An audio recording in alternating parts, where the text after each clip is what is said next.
저는 오늘 이 시간 기념이라는 제목으로 주의 말씀 증거하겠습니다.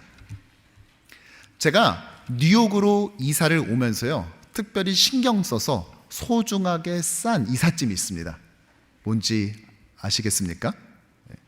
바로 여행지나 새로운 곳을 방문할 때 기념해서 사는 그 자석 있지 않습니까? 기념 자석. 제가 그걸 소중하게 포장해서 패킹해서 보냈습니다. 여행 가서 우리가 기념품으로 사오는 것들이 좀 있지 않습니까? 저마다 약간 그 스타일에 따라 다를 수 있는데요, 어떤 분들은 스푼을 사오시는 분도 있고, 또 어떤 분들은 잔을 사오신 분도 있고, 또 어떤 분은 티셔츠를 사오시죠. 그렇죠? 왜 맨하탄 가면 보이지 않습니까? I love New York 그래서 크게 써 있지 않습니까? 그러나 그것을 정작 본 뉴요커들은 그걸 볼 때마다 이렇게 생각하죠. 너가 한번 와서 살아봐라. 러브가 되나. 그렇죠? 관광객이니까 가능한 것입니다. 최근 젊은 층에서는요, 각 지역 도시마다 다른 디자인, 또 그 도시의 이름이 새겨진 스타벅스 머그컵을 사오는 것이 또 유행이기도 합니다. 그런데 이게 은근히 돈이 많이 들거든요. 또 집이 작으면요, 머그컵 사갖고 와서 둘 때가 또 마땅치 않습니다. 그래서 제가 선택한 것은 뭐냐면 바로 저 자석으로 된 기념품이에요. 기념 자석을 제가 사옵니다. 실제로 저희 집에 오시면요, 냉장고에 저렇게 사진에서 보는 것처럼 저기 기념 자석들이 많이 붙어 있어요. 또 저걸 보시고 아이고 우리 담임 목사님 또 목회는 열심히 한다고 맨날 놀러 다녔네 라고 생각하시면 여러분 오산입니다. 여행지의 한 곳에서 반드시 한 개만 사야 된다는 편견이 자리 잡고 있는 거예요. 한 곳에 갔어도 제가 때로는 결정장애에 걸려서 이거 살까 저거 살까 하면은 아내가 여보 시간 늦어 그냥 둘 다 사서 빨리 와 그래가지고 본의 아니게 여러 개 산 지역도 솔직하게 많이 있습니다. 저것들을 볼 때마다 그곳을 방문했을 때 기억이 떠오르곤 해요. 그날의 날씨, 또 그곳에 함께 갔던 사람, 또 그곳에서 새롭게 깨닫고 알게 된 것들, 무엇보다 낯선 곳에 갔을 때 얻어지는 그 설렘이 저기에 묻어져 나와서 뭐 하나 특별할 것 없는 단조롭고 무미건조한 저의 일상 가운데 작은 활력을 불어넣어 줄 때가 있습니다. 비록 고무나 플라스틱으로 만들어진 기껏해야 7, 8불도 채 하지 않는 것들이지만요, 저에게는 그래서 매우 소중한 기념품이에요. 그 안에 많은 추억이 묻어있기 때문입니다. 사실 제가 제일 좋아하는 그 기념 자석은요, 인터넷으로 보신 분도 있어서 제가 직접 보여드리겠습니다. 바로 요건데요. 제가 이스라엘 성지 순례에 갔을 때 갈릴리 호수 주변에 있는 지역들이 담아져 있는 자석, 특별히 그 안에 그 오병이어 기념교회 그 안에 있는 되게 유명한 그 모자이크 화가 있거든요. 그 모자이크 화를 구현해낸 이 자석, 이렇게 잠깐 들고 흔드니까 마치 이거 뭐 파는 사람 같네요. 그렇죠? 이것이 저한테는 개인적으로 가장 소중한 그런 자석이에요. 그러면 여기서 퀴즈 한번 내보겠습니다. 그렇다면 제가 가장 마지막에 가장 최근에 산 자석은 무엇일까요? 맞히시는 분에게 제가 선물하도록 하겠습니다. 뭘 것 같으세요? 네, 바로 이겁니다. 보여주시죠? 바로 요거예요. 캘리포니아라고 써져 있는 자석이에요. 제가 이전에 공항 가면서 항상 거기 살면서 이랬어요. 세상에 이걸 누가 돈 주고 사냐? 내가 이랬거든요. 뭐가 자랑스럽다고 막 이랬어요.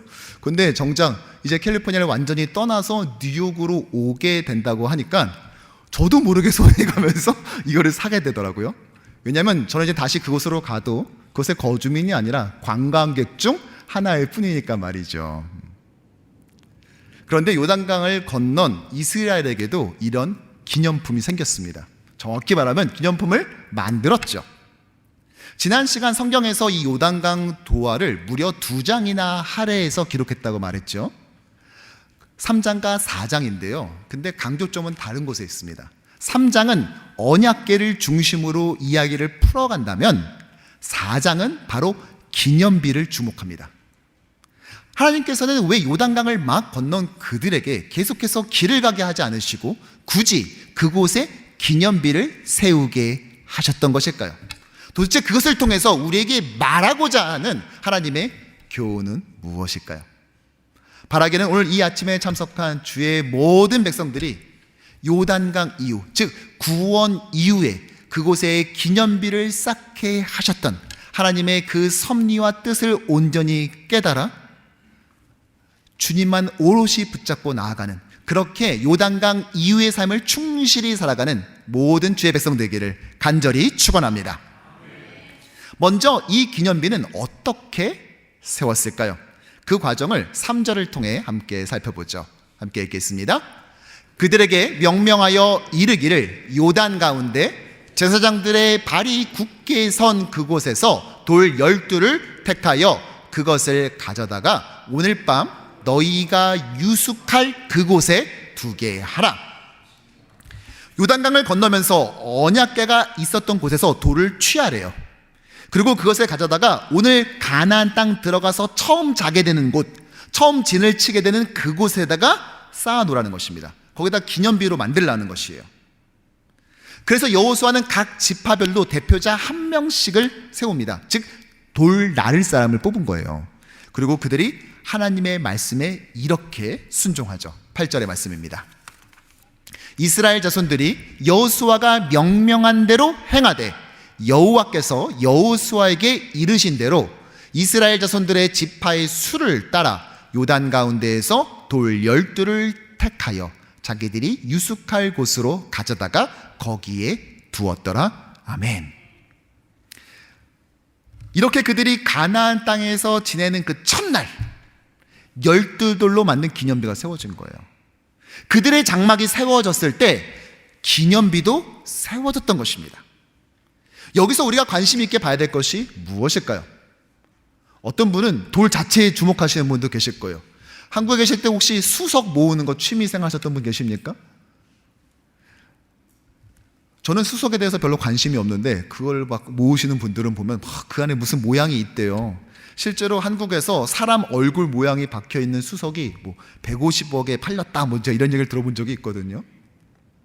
또 이 중에서 지질학과 나오신 분들, 저 돌이 무슨 돌이었을까? 화강암이었을까? 편무암이었을까? 막 이렇게 생각하시는 분들, 여러분 중요한 건 그게 아닙니다. 이게 어떤 종류의 돌이 아니라 그거 왜 세웠냐 하는 것이죠. 그렇다면 하나님께서는 이 12개의 돌을 세운 이유가 무엇입니까? 이 기념비를 세운 이유가 뭐예요? 그것에 대해서 6절에 이렇게 말합니다. 함께 읽겠습니다. 이것이 너희 중에 표징이 되리라. 후일에 너희의 자손들이 물어 이르되 이 돌들은 무슨 뜻이냐 하거든. 표징이래요. 표징. 근데 단순한 표징이 아니라 질문을 끌어내기 위한 표징이었다는 것입니다. 아빠, 이 돌들은 뭐예요? 라고 이런 질문을 끌어내기 위한 수단이라는 거예요. 사실 질문의 중요성에 대해서 유대인들만큼 잘 아는 사람들도 없을 겁니다. 지금은 메타로 이름을 바꿨지만 전에는 페이스북이었죠.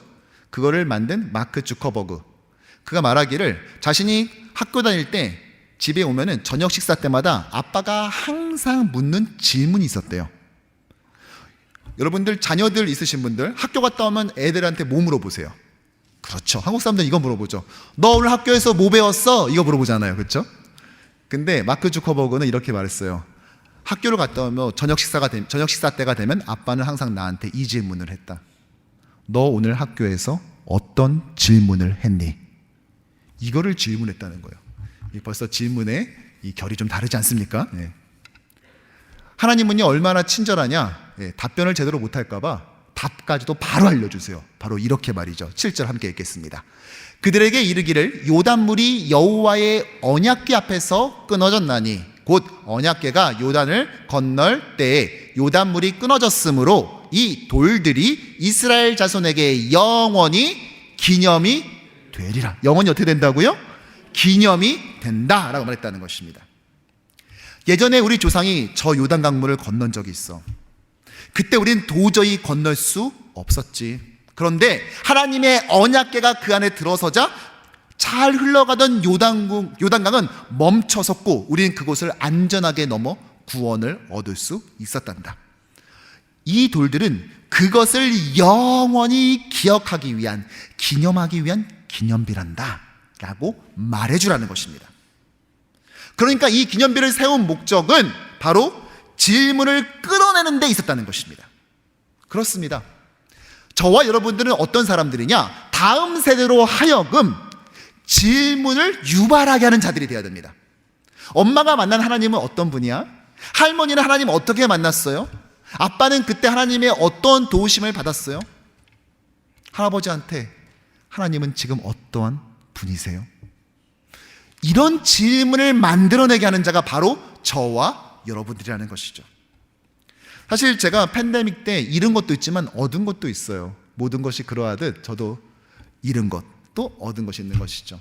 바로 큰딸과의 산책이에요.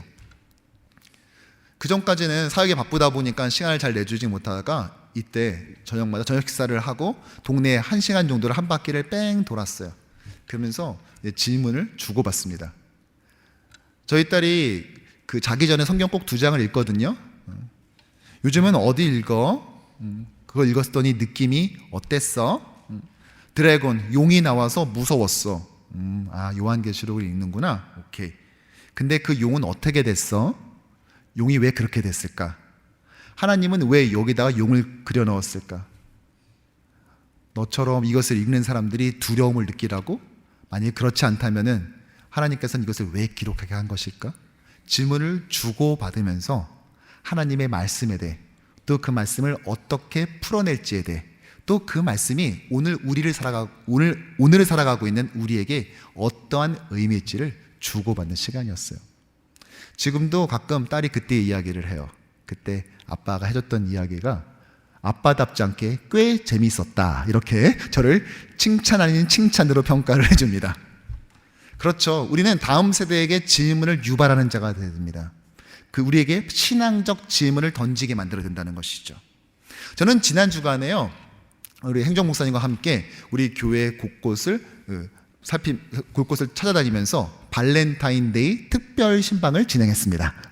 우리 교회 옆에 애프터스쿨이 있잖아요. 거길 방문해서 사무실에서 우리 일하시는 직원분들 이제 쿠키를 나누면서 격려해드리고, 또 우리 아이들을 식사로 섬기는 우리 권사님들과 또 차량으로 섬기시는 분들 방문했어요. 바로 저 사진인데요.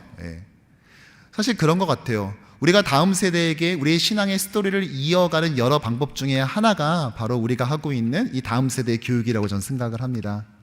때로는 우리가 직접 말할 수도 있겠죠. 하나님은 어떠한 분이시다 라고 말할 수도 있겠지만, 우리 장로님께서, 우리 지사님께서 운전하시는 걸 보니까 하나님 믿는 사람들은, 예수님의 제자들은 저렇게 운전을 해야 돼.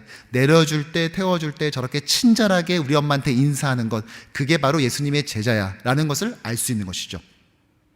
또 한 끼의 식사를 준비하더라도, 반찬 하나 준비하더라도 정성스럽게 준비하는 그것을 먹으면서 아이들이 하나님을 믿는 사람들은, 하나님을 따르는 사람들은 바로 저렇게 다른 사람을 섬겨야 돼 라는 것을 알 수 있는 것입니다. 그것이 너무 고마워가지고 제가 쪼꼬레 신방을 우리 행정목사님과 함께 했어요.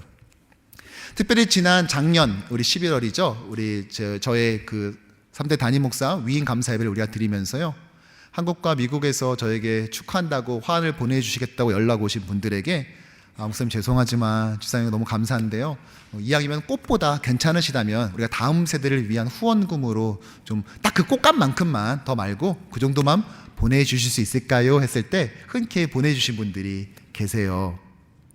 또 그 모인 것을 어떻게 할까, 어떻게 사용할까를 지난 시간 동안 오랫동안 고민을 했어요.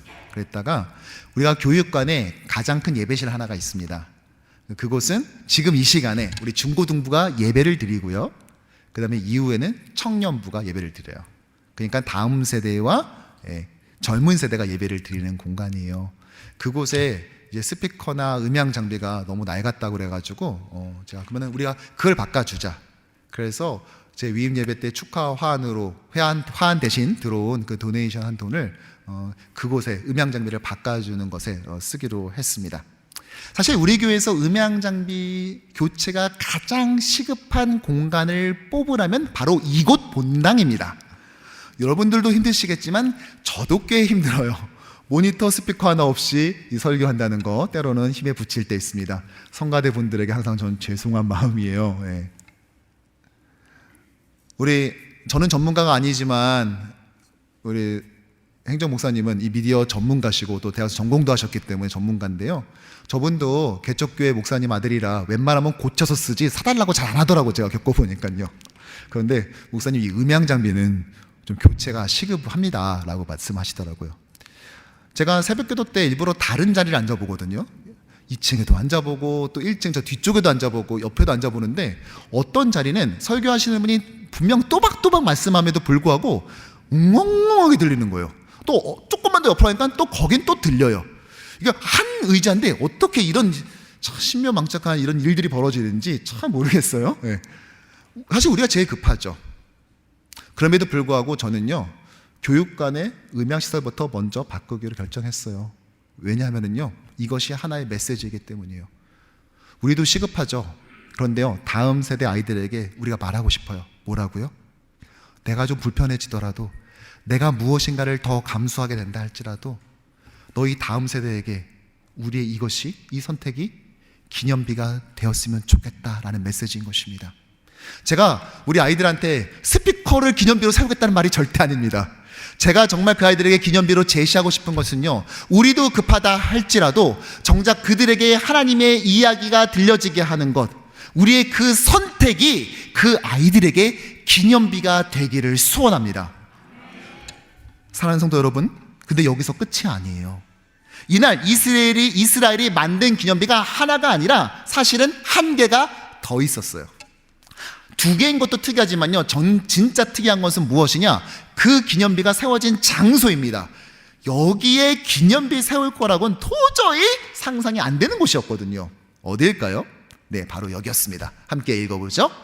여호수아가 또 요단 가운데 곧 언약궤를 맨 제사장들의 발이 선 곳에 돌 12를 세웠더니 아멘.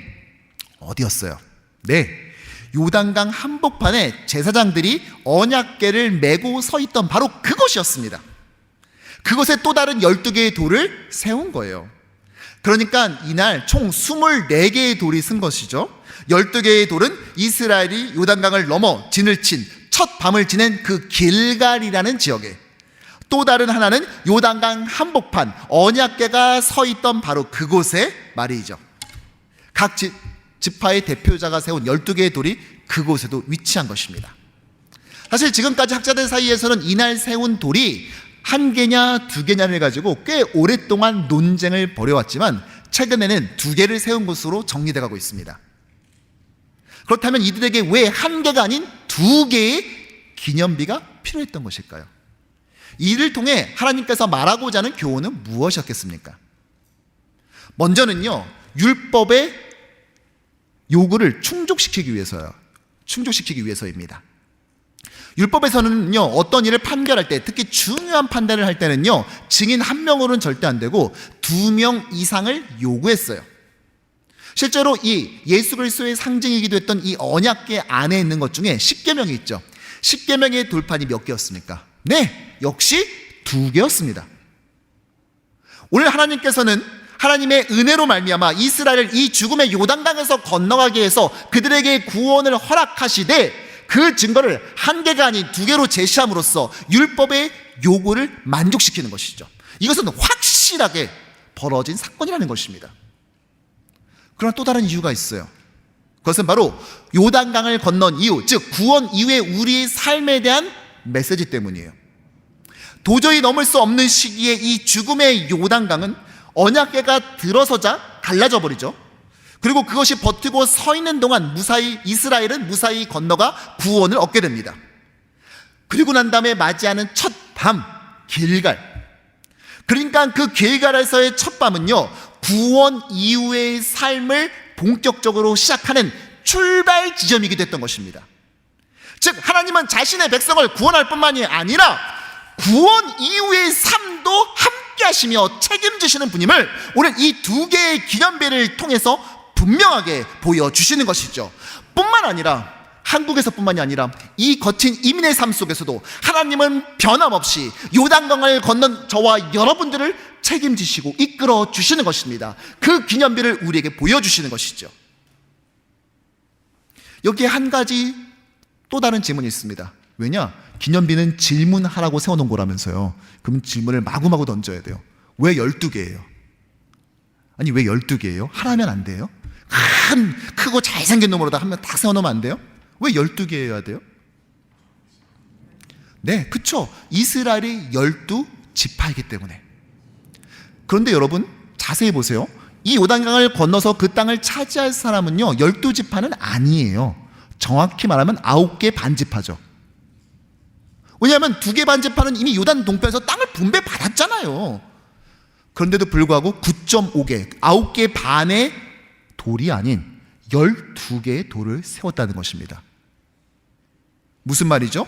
12는 12지파, 이스라엘의 상징이에요. 동시에 12지파는 구약의 교회이죠. 신약의 교회는 12사도이죠. 하나님께서는요 오늘 이 본문에서 여호수아 4장에서 계속 반복적으로 12개의 돌을 세웠고 12지파에서 사람을 뽑았고 그 12돌을 세웠는데 저기도 12개를 세우고 여기에도 12개를 세우고 12 계속 반복적으로 강조하고 있어요. 왜요? 그들은 나눠지지 않고 비록 땅을 분배받았던 그렇지 않던 모두가 하나가 되어 그 구원의 은혜를 얻은 다음에, 즉 요단을 건너고 난 다음에 그들이 수행해야 될 가나안 정복 전쟁을 모두가 함께 했다는 것입니다. 실제로 12절은 우리에게 아주 중요한 메시지를 증거해 주죠. 함께 읽어볼까요? 르우벤 자손과 갓 자손과 므낫세 반지파는 모세가 그들에게 이른 것 같이 무장하고 이스라엘 자손들보다 앞서 건너갔으며, 우리가 여호수아 1장에서 살펴본 것처럼 그들은 이 전쟁에 동참했습니다. 참전했죠. 그리고 그들의 약속을 지켜서 가장 먼저 앞섰습니다. 선봉에 쓴 것이죠. 9개 반의 돌이 아닌 12개 모두를 완성한 것입니다. 반면 가나안 거민들은 어땠죠? 그들은 전혀 연합하지 못한 것을 볼 수 있습니다. 선명한 대조를 시도하고 있는 것이죠. 마찬가지로 교회는요 자기가 이미 놓은 시기나 목적, 신분, 상황이 저마다 다를 수 있어요. 심지어 뉴욕주에서는요 미국의 다른 주에서는 경험할 수 없는 뉴욕 교회들은 놀라운 상상도 못하는 현상이 벌어집니다. 뭔지 아세요? 다른 주에서부터 예배를 참석해 오는 거예요. 제가 있었던 LA만 하더라도요 가장 가까운 다른 주를 가려면 적어도 7시간 이상을 운전해야 갈 수 있거든요. 그래서 제가 가끔 통화할 때 그래요. 요즘 어때요? 우리 교회 너무 좋아요. 우리 교회 어떤 교회인지 알아요? 상상도 못할걸? 우리 교회는 주일날마다 타주에서 오는 성도님들이 계셔. 이러면요 깜짝 놀라는 거예요. 아니 어떻게 그렇게 오나. 우리의 상황을 전혀 모르는 거죠. 뉴저지까지 커네티컷까지가 얼마나 걸리는지를 잘 모르니까 벌어지는데 이제 곧 들킬 것 같아요 아마. 자꾸만 축하는 한다고 그러면서 계속 미심쩍어 하시더라고요. 네, 우리는 심지어 사는 주도 달라요. 우리 차량에 붙어있는 플레이트도 다르다고요. 그 디자인이 말이죠. 그럼에도 불구하고 우리는 예수 그리스도의 십자가 구원으로 인해 모두가 하나가 되었다는 것입니다. 12개의 돌을 세웠지만 하나의 기념비를 만들었다는 것이죠. 출애굽 1세대는 홍해를 건넜고 출애굽 2세대들은 요단강을 건넜습니다. 하지만 이후 출애굽 3세대와 4세대에게는 그런 경험이 없었습니다. 그들은 물 건넌 적이 없다고요. 대신 그들에게 주어진 것이 있죠. 무엇입니까? 네, 기념비입니다. 12개의 돌을 볼 때마다 자녀들은 이것이 무엇인지 물었고 어른들은 그것에 답을 하면서 이전 세대가 경험한 그 놀라운 구원의 은혜를 되새겼던 것입니다. 저는 어른 세대가 본받아야 될, 존경받아야 될 이유가 바로 여기에 있다고 생각합니다. 단순히 나이가 많기 때문에 배려받아야 된다라는 것은 예수 믿지 않는 사람들도 할 수 있는 인류애와 도덕 아니겠습니까? 하지만 교회 안에 어른 세대가 존경받아야 되는 진짜 이유는요 그것과는 비교도 되지 않는 차원에 근거합니다. 바로 다음 세대로 하여금 질문을 유발하는 자이기 때문입니다. 사실 저는 부임한 이후에 신방을 할 때마다 이런 질문을 저 스스로도 참 많이 해봤어요. 아니 이 권사님은 어떻게 이 연세에도 이렇게 한결같이 교회를 위해 기도하시지? 아니 이 장로님은 어떻게 그 젊은 시절에 본인도 참 힘드셨을 텐데 어떻게 주님을 이렇게 위해서 자신의 모든 것을 내어줄 수 있었지?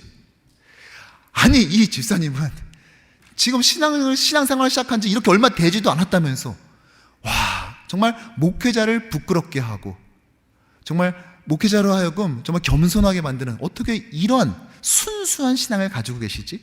이런 질문을 만드는 그런 분들을 좀 참 많이 만들었고 그것이 저로 하여금 참 우리 교회의 목회자인 것이 너무나 자랑스럽게 만듭니다. 특별히 저는요, 저에게 있어서 이런 기념비와 같은 역할을 하신 한 권사님의 소천 소식을 지난주에 듣고 그분의 임종 예배를 드렸어요. 사실 이 소천하신 당일은요, 당일 10시, 오전 10시 반에는 제가 신방하기로 한 날이었어요. 며칠째 식사를 잘 하시지 못한다고 그래서 방문해서 신방하고 또 기도해드리고 하기로 했었거든요. 그런데 그날 10시 반 신방은 결국 10시 반 임종 예배가 되었어요. 생전에 얼마나 단정하셨는지, 지난달에 제가 신방을 했을 때도 얼마나 그 단아하시고 단정한 그 모습 그대로였는지 모릅니다. 근데 소천하시고 난 다음의 모습도 다 똑같더라고요. 전 이 권사님을 보면서 참 신앙의 예수 그리스도를 쫓는 자, 예수의 제자가 어떻게 살아야 되는지에 대해서 참 많이 느끼게 되었어요. 저에게는 사실 기념비와 같은 그런 역할을 하신 분이었습니다. 참 수줍은 분이에요. 그리고 제가 갔을 때도 항상 좀 이렇게 좀 수줍음이 딱 느껴지는 좀 소녀소녀한 그런 분이셨어요. 근데 참 재미있는 건요, 저는 못 봤지만 많은 분들의 증언에 의하면 이분은 찬양을 하면은 앞에 나와서 율동을 인도했다는 거예요. 여러분, 이 두 가지가 양립 가능합니까? 아니, 수줍음을 많이 탄다는 것과 앞에 나와 율동으로 찬양한다는 것이 이게 이어지냐고요. 근데 그렇게 했다는 거예요. 제가 그리고 증거 자료와 동영상을 확보했습니다, 어제 드디어. 그러니까 무엇입니까? 이분은 수줍어요. 사람들 앞에 나서는 거 안 좋아하고 천성이 잘 안 어울린단 말이에요. 그런데 하나님을 찬양한 그 순간에는요, 내가 지금 사람들 앞에 있는 건지 아닌지, 내가 천성이 부끄러움을 많이 타는지 아닌지 따위는 존재하지 않고 오직 하나님과 나만 존재하면서 그 안에서 하나님에게 집중하면서 자신의 목소리로는 부족하니까 자신의 몸으로서 하나님을 찬양했던 분이라는 것입니다. 마치 다윗이 하나님의 언약궤가 예루살렘에 들어오게 되자 자신의 바지가 벗겨지는 것도 모르면서 덩실덩실 춤췄던 것처럼 말이죠. 또 권사님은 생전에 많은 분들을 전도했어요. 제가 지난달에 설교했을 때 설교 시간에 보여드리기도 했는데요, 많은 사람들에게 다가가서 그리스도의 복음을 전했고 교회로 인도했고, 뿐만 아니라 그들이 교회에 잘 정착하고 있는지를 출석 상황을 기록하기도 하고 또 그들의 기도 제목을 적어놨어요. 여러분 생각해 보세요. 수줍음이 많아요. 그런데 모르는 사람에게 다가가서 예수 믿으세요 한다는 것이 가능합니까? 그런데 그것이 가능했다는 것이에요. 오늘 12개의 돌을 택했다라고 말하죠. 요단강으로 다시 들어가서 12개의 돌을 택했다고 말했잖아요. 그런데 근데 그 택해서 나온 돌은 어떻게 됩니까? 하나님의 구원을 선언하는 기념비가 되었죠. 한참 후에 그 언약궤의 진짜이신 그것의 원형이신 예수께서 오시고 어떡하죠? 당시 랍비들의 방식과는 전혀 다르게 12 제자들을 찾아다니며 그들을 어떻게 했다? 택했습니다.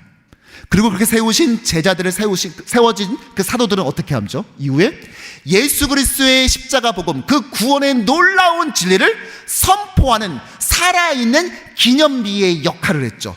그리고 내일 제가 치르게 될 이 장례, 이 권사님 역시도 그 살아있는 기념비의 역할을 감당했다는 것입니다. 자신의 천성과 기본적 성품과는 상관없이 말이죠. 그러니 제가 어떻게 그분을 저의 기념비가 아니었다 말할 수 있겠습니까? 그리고 저는 그 장례 설교의 원고를 조금씩 준비하고 있습니다. 저는 우리 공동체 안에 이런 신앙의 기념비 같은 분들이 너무 많은 것이, 그런 어른 세대를 모실 수 있다는 것이 너무 기쁘고 영광스럽습니다. 그런데 이런 갑작스러운 소천 소식을 들으면서 이런 생각이 들더라고요. 내가 이제 한 분 한 분씩 이 장례를 치르게 되겠구나. 그러다 보니까 마음이 너무 조급해지는 거예요. 나에게 주어진 시간이 얼마 남지 않았다. 왜냐면 이분들로 하여금 내가 들어야 될 이야기가 너무 많은데 들을 수 있는 시간이 얼마 남지 않았다는 불안감이 생기더라고요. 그래서 고민하다가 자녀님들과 제가 좀 상의를 좀 했어요. 이 기념비 같은 분들을 위해서 내가 무엇을 할 수 있을까? 또 어떻게 이분들의 이야기를 조금 더 가까이서 들을 수 있을까 하다가 제가 서부에 있을 때 이런 얘기를 들어본 적이 있어요. 이 뉴욕이나 이 동북부에는 봄이 되면은 꽃이 그렇게 이쁘게 핀다면서요. 예. 그래가지고 이게 좀 있으면 꽃이 피는 계절이 올 텐데 꽃이 피게 되면은 제가 직접 이 어르신들을 모시고 근처로 한번 꽃 구경을 한번 가볼까 하는데 여러분들 생각은 어떠십니까? 혹시 제가 잘 몰라가지고 여러 곳에 추천을 받고 있는데요, 여러분들이 알고 있는 소위 말하는 나만 알고 싶은 꽃놀이 장소가 있다면 여러분들 인심 좀 쓰시고요, 저한테 많은 제보를 좀 부탁드릴게요. 이렇게 가면서요, 그분들이 어떻게 우리 교회를 지키셨는지, 어떻게 헌신해 오셨는지, 또 어떻게 복음을 증거하셨는지를 저는 듣기를 소원합니다. 우리 어른 세대가 해야 될 것이 바로 이것들입니다. 이렇게 우리의 이야기를 잘 들어서 젊은 세대가 그것을 다음 세대에게 넘겨주는 것이죠.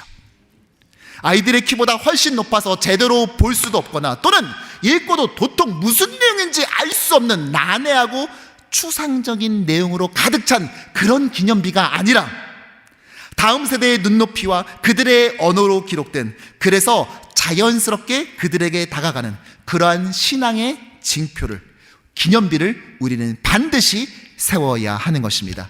오늘부터 내일까지 진행되는 중고등부의 액티비티가, 또 다음 주인가요? 또 이제 곧 있으면 진행되게 될 우리 초등부의 아우팅이 바로 그것의 한 요소가 되어야 될 것입니다. 그리고 우리 공동체는 주저없이 다음 세대를 섬기는 이 귀한 사역에 적극적으로 나섬으로써 기념비를 세워 너희 자손들로 하여금 질문하게 하라 하신 하나님의 그 위대한 소명을 충실히 이행해 갈 것입니다. 말씀을 정리합니다.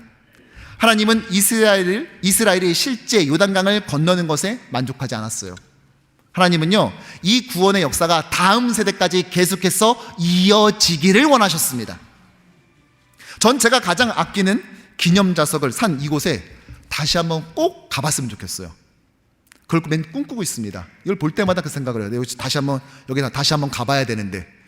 왜냐면은요, 제가 이걸 2개를 살 때 옆에 다른 게 하나 있었거든요.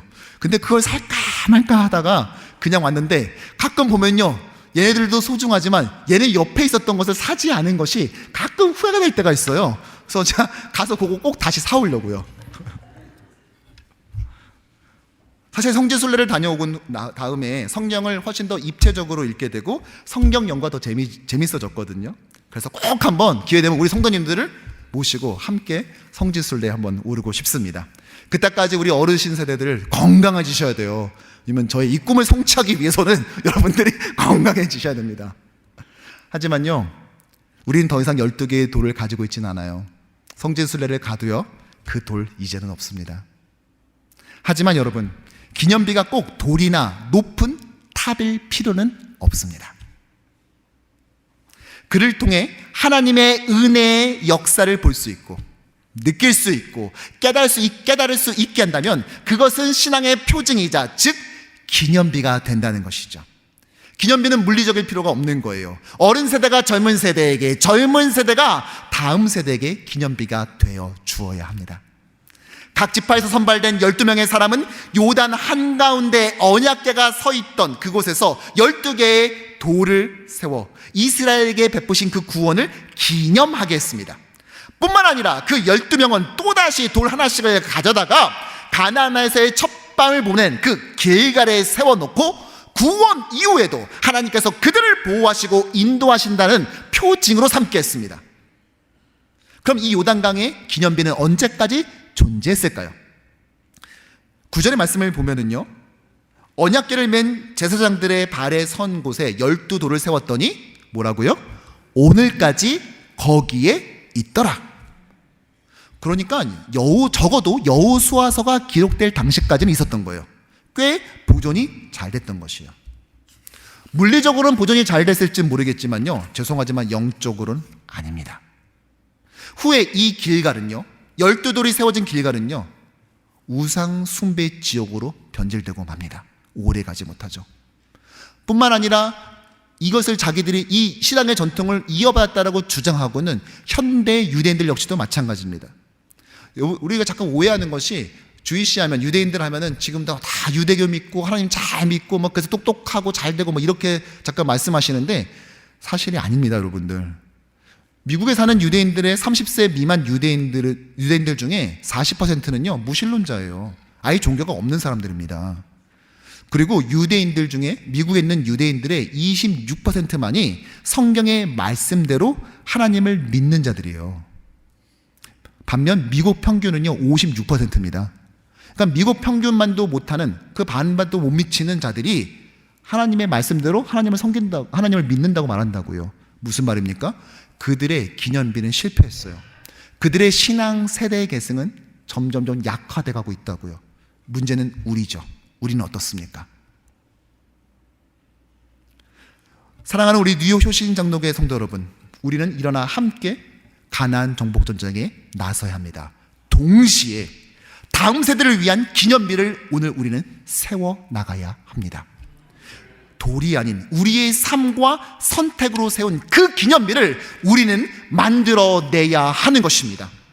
우리 교회는 이런 기념비와 같은 헌신과 섬김, 말로 다 할 수 없는 교회 사랑을 보여준 자랑스러운 어른 세대를 간직하고 있습니다. 우리는 그 신앙의 발자취를 따름과 동시에 젊은 세대와 다음 세대에게 그 믿음의 이야기가 끊어지지 않고 계속해서 흐르도록 해야 된다는 것입니다. 여러분들의 자녀들은 어떻습니까? 여러분들의 손주는 어떻습니까? 혹시 안타깝게도 그 신앙이 여러분들의 자녀 때, 그 밑에 때 끊겨 있는 가정은 없으신가요? 그렇다면 오늘 이 말씀을 듣는 여러분, 이제 결단합시다. 우리는 지금이라도 늦지 않았습니다. 그 기념비를 우뚝 이렇게 세웁시다. 그러면서 할머니가, 할아버지가, 아빠와 엄마가 만난 하나님이 어떠한 분이신지, 또 그 하나님이 지금도 요단을 건넌 지금도, 또 이 태평양을 건넌 지금도 나를 어떻게 이끄시는지를 우리가 우리 삶을 통해 증거하기를 소원합니다. 우리는 자녀 세대에게 있어서, 다음 세대에게 있어서 하나님이 누구인지를 알려주는 그 기념돌입니까? 아니면 거꾸로 역설적이지만 오히려 하나님께 나아가는데 걸림돌이 되고 있지는 않습니까? 내가 직장에서 보이는 그 업무의 태도는 저 사람처럼 되려면 나도 하나님 믿어야 되겠다라는 신앙의 기념돌이 되고 있습니까? 아니면 저 사람 보건대 나는 교회는 다니지 말아야 되겠다라고 결단하게 만드는 걸림돌은 되고 있지 않나요?